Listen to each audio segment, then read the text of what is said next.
ಈಗ ಸ್ವಲ್ಪ ಹೊತ್ತಿನ ಹಿಂದೆ ಧರ್ಮಸ್ಥಳ ನೇತ್ರಾವತಿ ಹತ್ತಿರ ಬಂಗ್ಲೆಗುಡ್ಡೆ ಸಮೀಪ ಎಲ್ಲಿ ಅನೇಕ ಶವಗಳು, ಕಳೆಬರಗಳು, ಅತ್ಯಾಚಾರ, ಕೊಲೆ ಮಾಡಿದ ಪ್ರಕರಣಕ್ಕೆ ಸಂಬಂಧಂತಹ ಅಸ್ಥಿಪಂಜರಗಳು ಸಿಕ್ಕಿದೆ.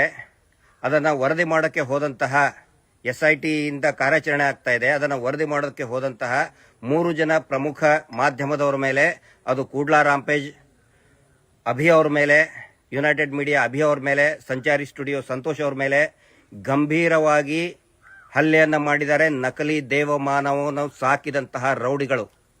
ಅದರಲ್ಲಿ ಆರಿಗ ಅಂಥೇಳಿ, ಆ ಆರಿಗ ಅನ್ನೋನ ಮನೆ ಹತ್ರನೇ ಡಬಲ್ ಮರ್ಡರ್ ಕೇಸ್ ಆದಾಗ ಡಾಗ್ ಸ್ಕ್ವಾಡ್ ಅವನ ಮನೆ ಮುಂದೆನೆ ಹೋಗಿ ನಿಂತಿತ್ತು.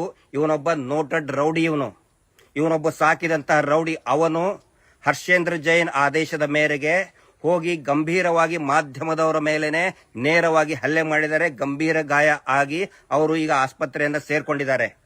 ಕಳೆದ 15 ದಿನಗಳಿಂದ ಹೇಳ್ತಾ ಇದ್ದಾರೆ, ಜನಗಳು ಹೇಳ್ತಾ ಇದ್ದಾರೆ, ನಾವು ಹೇಳ್ತಾ ಇದ್ದೀವಿ ಪೊಲೀಸ್ ಸ್ಟೇಷನ್ಗೆ ದಯವಿಟ್ಟು ಅಂತೇಳಿ ಪೊಲೀಸ್ ಬಂದೋಬಸ್ತ್ ಮಾಡಿ ಅಂತ ಹೇಳಿದ್ರೆ ತಮಾಷೆ ನೋಡ್ಕೊಂಡು ಇಟ್ಕೊಂಡಿದ್ದಾರೆ ಧರ್ಮಸ್ಥಳ ಬೆಳ್ತಂಗಡಿ ಪೊಲೀಸರು. ಏನಂತ ಹೇಳ್ಬೇಕಿದಕ್ಕೆ? ಆ 3rd class loafer Rakesh Shetty ನಡು ರಸ್ತೆಯಲ್ಲಿ ನಿಂತ್ಕೊಂಡು ಬಂದು ಬೈತಾನೆ. ಅವನು ಬರ್ತಾನೆ ಅಂತ ಹೇಳಿದ್ರೆ ಒಂದು 50-100 ಜನ ಆ ಸಾಕಿದಂತ ರೌಡಿಗಳನ್ನ ಕರೆಸ್ತಾರೆ. ಪೊಲೀಸರು ಏನು ಮಾತಾಡಲ್ಲ. ದಕ್ಷಿಣ ಕನ್ನಡ ಜಿಲ್ಲಾ ಪೊಲೀಸ್ ವರಿಷ್ಠರು ಯಾರು ಅರುಣ್ ಕುಮಾರ್ ಸಾಹೇಬ್ರು ನಾನು ಕೇಳ್ತಾ ಇದ್ದೀನಿ. ಮೂಳೆಗಳನ್ನ ಹೊರಗಡೆ ತಂದ ತಕ್ಷಣನೇ ಅವನು ಭೀಮಾ ಅನ್ನೋನು ಓಡಿ ಹೋಗ್ತಾನೆ, ಇಂಟೆಲಿಜೆನ್ಸ್ ರಿಪೋರ್ಟ್ ಇದೆ ಅಂತ ಹೇಳಿದ್ರಲ್ಲ, ಎಲ್ಲಿ ಓಡಿ ಹೋದ? ಇದ್ರದ್ದು ಇಂಟೆಲಿಜೆನ್ಸ್ ರಿಪೋರ್ಟ್ ಬರ್ಲಿಲ್ವಾ ನಿಮಗೆ? ಓಪನ್ ಆಗಿ ನಾವು ಹೇಳ್ತಾ ಇದೀವಿ, ನೋಡಿ ಅಲ್ಲಿ ಗಲಾಟೆ ಆಗುತ್ತೆ, ಪೊಲೀಸರು ನೇಮಿಸ್ರಿ ಅಂತ ಹೇಳಿದ್ರೆ ಈಗ PSI ಹೇಳ್ತಾರೆ ಹೋಗಿ ಒಂದು ಪೊಲೀಸ್ ಸ್ಟೇಷನ್ ಕಂಪ್ಲೇಂಟ್ ಕೊಟ್ಬಿಡಿ ಅಂತ. ಪೊಲೀಸರು ಏನ್ ಮಾಡ್ತಾ ಇದ್ದಾರೆ? ಕತ್ತೆ ಕಾಯ್ತಾ ಇದ್ದಾರಾ? 12 ವರ್ಷದಿಂದ ಹಿಂದೆನೂ ಇದೇ ರೀತಿ ಮಾಡಿ ಪ್ರಕರಣವನ್ನು ಹಾಳು ಮಾಡಿದ್ದೇ ಇದೇ ದಕ್ಷಿಣ ಕನ್ನಡ ಜಿಲ್ಲಾ ಪೊಲೀಸರು. ಈಗ ಮತ್ತದನ್ನೇ ಮಾಡ್ತಾ ಇದ್ದಾರೆ.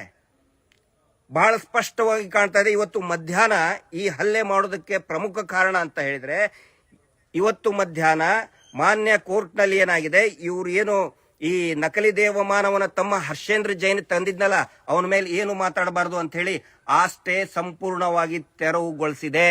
ಮಾಧ್ಯಮದವರು ಅಭಿವ್ಯಕ್ತ ಪಡಿಸಬಹುದು ಅಂತ ಹೇಳಿ ನ್ಯಾಯಾಲಯ ಆದೇಶ ಮಾಡಿದೆ.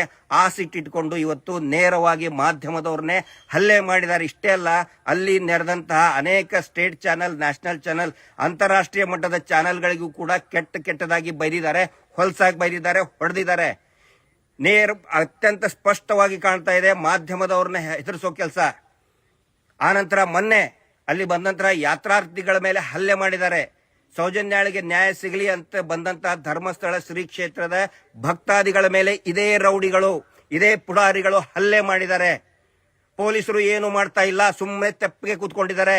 ಅರುಣ್ ಕುಮಾರ್ ಸಾಹೇಬ್ರೆ, ನೀವು ಬರೀ ಪತ್ರಿಕಾ ಪ್ರಕಟಣೆ ಕೊಡೋದಲ್ಲ, ನಿಮ್ಮ ಮೇಲೆ ಬಹಳ ಗೌರವ ಇದೆ, ಬಹಳಷ್ಟು ನಿರೀಕ್ಷೆ ಇದೆ. ಯಾಕೆ ಎಲ್ ಅಂಡ್ ಆರ್ಡರ್ ಮೇಂಟೈನ್ ಮಾಡ್ತಾ ಇಲ್ಲ ನೀವು? ಲಾ ಅಂಡ್ ಆರ್ಡರ್ ಎಲ್ಲಿ ಹೋಗಿದೆ ದಕ್ಷಿಣ ಕನ್ನಡ ಜಿಲ್ಲೆಯಲ್ಲಿ? ಧಾರಾಳವಾಗಿ ಬಂದವನು ಲೋಫರ್ ರಾಕೇಶ್ ಶೆಟ್ಟಿ ಅಂತವನು ಇನ್ಯಾವನವನು ಬಂದು ಕೆಟ್ಟ ಬೈತಾನೆ, ನಡು ರಸ್ತೆಯಲ್ಲಿ ನಿಂತ್ಕೊಂಡು ಬೈತಾನೆ. ಪೊಲೀಸರು ತಮಾಷೆ ನೋಡ್ಕೊಂಡು ಕುಂದಿರ್ತಾರೆ. ಇನ್ನೊಂದು ಪ್ರಮುಖ ಕಾರಣ, SIT ಅವರು ಏನು ಒಂದು ಹೆಲ್ಪ್ ಲೈನ್ ಹಾಕಿದ್ದಾರೆ. ಸುಮಾರು ಜನ ಕರೆ ಮಾಡ್ತಾ ಇದ್ದಾರೆ, ನಮಗೂ ಗೊತ್ತಿದೆ, ನಮ್ಮ ಸಂಬಂಧಿಕರು ಕೂಡ ಕಾಣೆಯಾಗಿದ್ದಾರೆ. ಸುಮಾರು ಜನ ಹೇಳ್ತಾ ಇದ್ದಾರೆ, ಹೇಳ್ಕೊಂಡು ಬರ್ತಾ ಇದ್ದಾರೆ. ಅವ್ರು ಯಾರು ಕೂಡ ದೂರನ್ನ ದಾಖಲು ಮಾಡಬಾರದು ಅನ್ನೋ ಒಂದು ಕಾರಣಕ್ಕೆ ಇವತ್ತು ಹಲ್ಲೆ ಮಾಡಿದ್ದಾರೆ. ಇದು ನಕಲಿ ದೇವಮಾನವ ವೀರೇಂದ್ರ ಜೈನ್ ಅವನದೇ ಕೆಲಸ. ಅವರು ಉಳ್ಕೊಳ್ಳೋದಕ್ಕೆ ಇವತ್ತು ರೌಡಿಸಂಗೆ ಶರಣಾಗಿದ್ದಾರೆ, ರೌಡಿಸಂ ಮಾಡ್ತಾ ಇದ್ದಾರೆ. ಇವತ್ತು ಅನೇಕ ಜನ ಬರ್ತಾ ಇದ್ದಾರೆ, ನಮಗೂ ಕೂಡ ನಮ್ದು ಸಂಬಂಧಿಕರು ಕಳ್ಕೊಂಡಿದ್ದಾರೆ, ನಾವು ಕಳ್ಕೊಂಡಿದ್ದೀವಿ, ನಮ್ಮ ಮನೆ ಹುಡುಗಿ ಹೋಗಿದೆ ಅಂತೇಳಿ ಬರೋದಕ್ಕೆ ಅವರು ಸಿದ್ಧರಾಗಿದ್ದರು. ಅಂತ ಹೊತ್ತಿನಲ್ಲಿ ಮಾಧ್ಯಮದವ್ರನ್ನ ಹೆದರಿಸಿ ಒಂದು ಭಯಭೀತಿಯ ವಾತಾವರಣ ಸೃಷ್ಟಿ ಮಾಡೋದಕ್ಕೆ ಪ್ರಯತ್ನ ಮಾಡ್ತಾ ಇದ್ದಾರೆ. ಆ ಹರ್ಷೇಂದ್ರ ಜೈನನ್ನ ಒದ್ದು ಒಳಗಡೆ ಹಾಕಬೇಕು, ಬರೀ ನೋಟಿಸ್ ಕೊಟ್ಟರೆ ಆಗುದಿಲ್ಲ. ಇದೇ ರೀತಿ ಏನಾದರೂ ಮಾಡಿದ್ರೆ ದೊಡ್ಡ ಮಟ್ಟದ ಗಲಭೆ ಆಗುತ್ತೆ. ಅದಕ್ಕೆ ನೇರವಾಗಿ ದಕ್ಷಿಣ ಕನ್ನಡ ಜಿಲ್ಲಾ ಪೊಲೀಸರು, ಧರ್ಮಸ್ಥಳದ ಪೊಲೀಸರು, ಬೆಳ್ತಂಗಡಿಯ ಪೊಲೀಸರು ಆಗಬೇಕು. ನಾಚಿಕೆ ಆಗಬೇಕು, ಪೊಲೀಸರಿಗೆ ನಾಚಿಕೆ ಆಗಬೇಕು. Shame on your part. ಪೊಲೀಸರು ಕೆಲಸ ಮಾಡ್ತಾ ಇಲ್ಲ, ವೀರೇಂದ್ರ ಜೈನನ್ ಕೆಲಸ ಮಾಡ್ತಾ ಇದ್ದೀರಿ. ನೀವು ಮಾರ್ಕೊಂಡಿದ್ದೀರಿ, ನಿಮ್ಮ ಖಾಕಿ ಮಾರ್ಕೊಂಡಿದ್ದೀರಾ ನೀವು. ನಾಲಾಯಕಗಳು, ನಾಚಿಕೆ ಆಗಬೇಕು ನಿಮಗೆ. ಪೊಲೀಸರಿಗೆ ಥೋ ಅಂತ ಉಗಿತಿದ್ದಾರೆ ಜನರೆಲ್ಲರೂ. ಭಕ್ತಾದಿಗಳ ಮೇಲೆ ಹಲ್ಲೆ ಮಾಡಿದ್ರು ಕೂಡ ಬಾಯಿ ಮುಚ್ಕೊಂಡು ಕುಂತಿದ್ದಾರೆ ಧರ್ಮಸ್ಥಳ ಪೊಲೀಸರು. ಭಕ್ತರ ಮೇಲೆ ಹಲ್ಲೆ ಮಾಡ್ತಾ ಇದ್ದಾನೆ ಅವನು. ಮೊನ್ನೆ ಹೋಗಿ ತೊಳ್ಳಾಡ್ತಾರೆ, ದೂಡ್ತಾರೆ, ಕೆಟ್ಟದಾಗಿ ಹೊಲಸು ಬೈತಾರೆ, ಸೂಮಗ ಬೋಮಗ ಅಂತ ಬೈತಾರೆ. ಪೊಲೀಸರು ಸುಮ್ಮನೆ ಕುತ್ಕೊಂಡಿದ್ದಾರೆ. ಹೋಗ್ರಿ, ಎಲ್ಲಾದ್ರೂ ವರದಿ ಬಿಚ್ಚ ಚಪ್ಪಲಿ ತೊಳೆಯಕ್ ಹೋಗ್ರಿ ನೀವು ಅಲ್ಲಿ ಪೊಲೀಸರು. ಎಷ್ಟೋ ಸರಿ ಹೇಳ್ಬೇಕು ನಿಮಗೆ, ಧರ್ಮಸ್ಥಳ ಪೊಲೀಸರಿಗೆ, ಬೆಳ್ತಂಗಡಿ ಪೊಲೀಸರಿಗೆ, ಅರುಣ್ ಕುಮಾರ್ ಸಾಹೇಬ್ರೆ, ನೀವು ಬರೀ ನೋಟಿಸ್ ಕೊಡೋದು, ಪತ್ರಿಕಾ ಪ್ರಕಟಣೆ ಕೊಟ್ಟರೆ ಸಾಕಾಗುದಿಲ್ಲ.